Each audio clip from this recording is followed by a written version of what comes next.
Regulations set up in the wake of the disastrous Deepwater Horizon explosion are now being rolled back under the Trump administration with a set of new industry-friendly rules.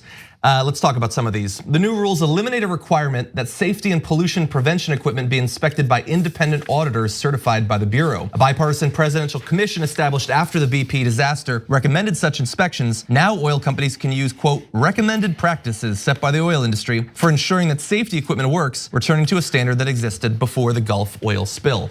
That is bad, but it's even worse than it might sound at first, because what we're saying here is not that we go from an independent certified auditor to they have their own requirements. They are just their own suggestions. It is entirely internal. It's also now recommendations rather than requirements.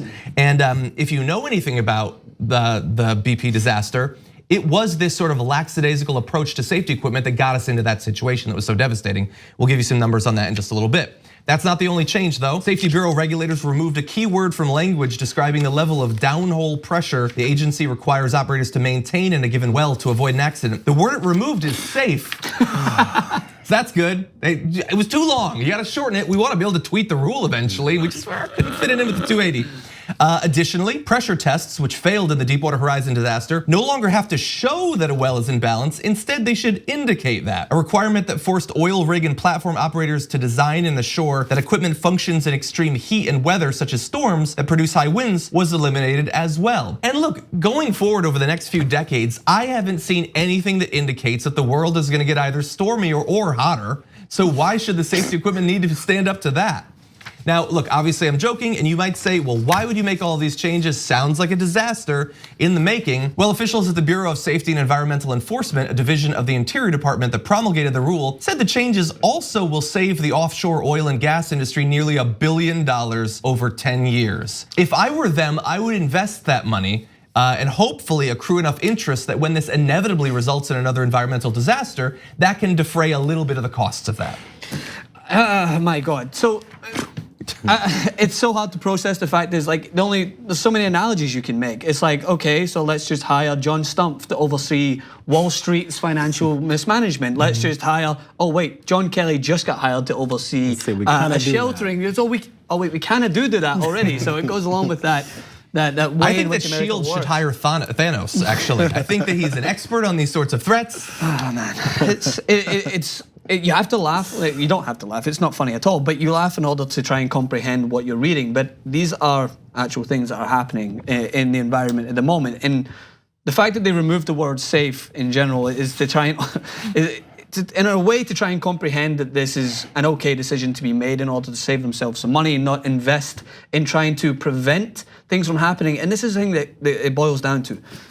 In this country, you consistently have people throw tons of money towards the most senseless, diabolical things that you don't need. Like, well, let's try and go to space and see if we can try and fight Space Force or whatever it is we're trying to do. We'll throw our money towards that and we'll consistently invest. But then when it comes to preventative measures, that's when people go crazy. It's like, oh, what about the Green New Deal? That's gonna cost us so much money. Okay, well, let's put a price on the Earth, and then let's put a price on fighting ET and his army that we're trying to put together in space. That's actually the better cost of our money. Let's put our money towards that. The fact is that we've seen what happens. We have literally seen what happens when you don't invest in preventative measures when it comes to situations like this. But they want to roll it back to save some pennies, and then what's going to happen is the people who are in charge of actually making the money in this environment, in this industry, are the ones who are going to oversee the safety protocol. There's no independent verification. It's the people who are trying to make money from this who are gonna say, nah, we don't need that. That's okay. As it's happening, these are the questions that need to be asked. I'm always talking about how White House reporters or the pool reporters that talk to the spokesperson to Trump himself when he comes out and stands in front of them in the cameras before he gets on the plane. Ask him, so why are you working more for the oil companies? When is the swap gonna get drained, Mr. President? I mean, so when you talk about rolling back regulations, how does that help? Yes, it saves money for your industry and industry partners who gave you all this money to do it in the first place. What is it doing for safety purposes? Because guess who else died during the Deepwater was employees of these companies, because they care so much about their employees. We care about employees and job numbers and all these things on the rise. They're in more danger.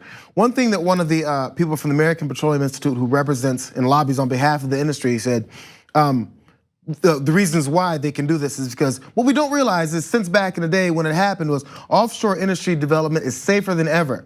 Technological advances, do you have this? No. But I mean, presumably part of the safety regulations that we added, but technological advances as well as collaborative efforts by the industry and regulators have helped to continuously advance this.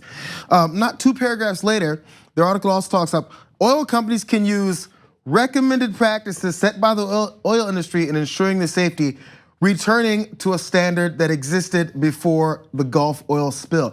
So if we've got technological advances and you're returning to pre-oil spill regulations, what have we advanced? It's like we've advanced so much, we're gonna go back. Okay, so there's new advancements in car technology and accident technology, airbags, safety features on cars. We look at these to make sure we don't die in a car accident. So if you don't want those regulations on cars, you say, let's go back to the 1920s and just build those cars that had this less safety features on them. That means you're gonna die in these car accidents. It doesn't make any sense, but you can put coverings on everything and nobody will follow your line of logic. Yeah, well, I mean, I guess we don't have to. They're gonna save the money because they got these people in office. It's trickle down safety. You don't have to make sense. Yeah. The no fossil fuel money pledge seems kind of important on a day like today. Just a little bit of, just a catch up, a little history lesson in case you weren't around when this disaster happened. As Francis has pointed out, our memory is like a goldfish in America. It was bad, that disaster. You've already mentioned the actual lives that were lost. In addition, the Deepwater Horizon disaster poured 4 million barrels of oil, about 200 million gallons, into the Gulf of Mexico. When I said that it would save them $1 billion, bear in mind, BP announced that the accident had cost the company $61.6 billion, more than the value of Ford, Honda, or General Motors. The Gulf fishing industry lost nearly $95 million in 2010 alone. So they're gonna save $1 billion. They're gonna risk losing billions and billions. Except that they're not really, because if it happens, they're not gonna pay for it, we're gonna pay for it, we're gonna bail them out, you know that it's gonna happen. By the way, additionally, according to the National Audubon Society, 1 million seabirds died. More than 150 whales and dolphins were found dead during the response to the spill, while surviving dolphins suffered lung defects and hormone abnormalities. I know that most people will put very little value on the lives of those whales and dolphins.